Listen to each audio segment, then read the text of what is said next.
Okay. అంటే ఇప్పటివరకు చూడని ధనుష్ గారిని అయితే చూస్తారు. ఆల్మోస్ట్ చూసేస్తాము. సార్ మీ ఇంట్లో మీ వైఫ్ కానీ మీ డాటర్ కానీ క్రిటిక్స్ అంటారు కదా సార్, మూవీ చూసి ఏం చెప్పారు సార్? కామెంట్స్ ఇంకా చూడలేదు యాక్చువల్లీ. ఇది చాలా మేము కూడా అసలు ప్రీమియర్ కానీ చేసుకోవడం కానీ ఎవరు కానీ చూడాలంటే డైరెక్ట్ అంత కట్టు అంటే అంత లాస్ట్ దాకా పని చేయాల్సి వచ్చింది. అందుకే మేము లాస్ట్ స్టేజ్లో చేస్తున్నాం యాక్చువల్లీ. సో రేపు తెలుస్తుంది నాకు. ఓకే, రేపు తెలుస్తుంది అందరితో. సార్ మీది చాలా ఉమ్మడి కుటుంబం.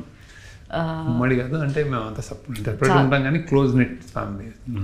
అయితే ఇంకా ఫ్యూచర్లో మీ నుంచి అంటే ఇప్పుడు కృష్ణవంశీ గారు అనగానే ఒక చాలా చాలా క్యాస్ట్ ఎక్కువ మంది ఉండి ఫ్యామిలీ ఓరియంటెడ్ అలా ఏమైనా ఎక్స్పెక్ట్ చేయొచ్చా సార్? అలా రాదు మనకు. అది కృష్ణవంశీ స్టైల్, అది అతని స్టైల్. ఆయన గొప్పగా తీయగలుగుతాడు. అలా నాది వేరే అనుకుంటున్నాను బేసిక్గా.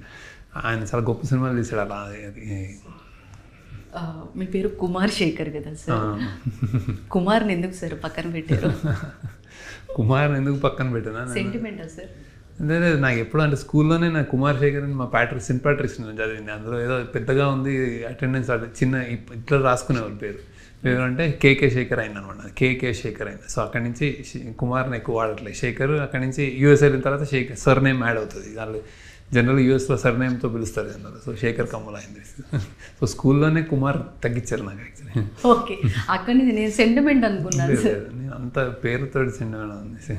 Okay sir, next project sir?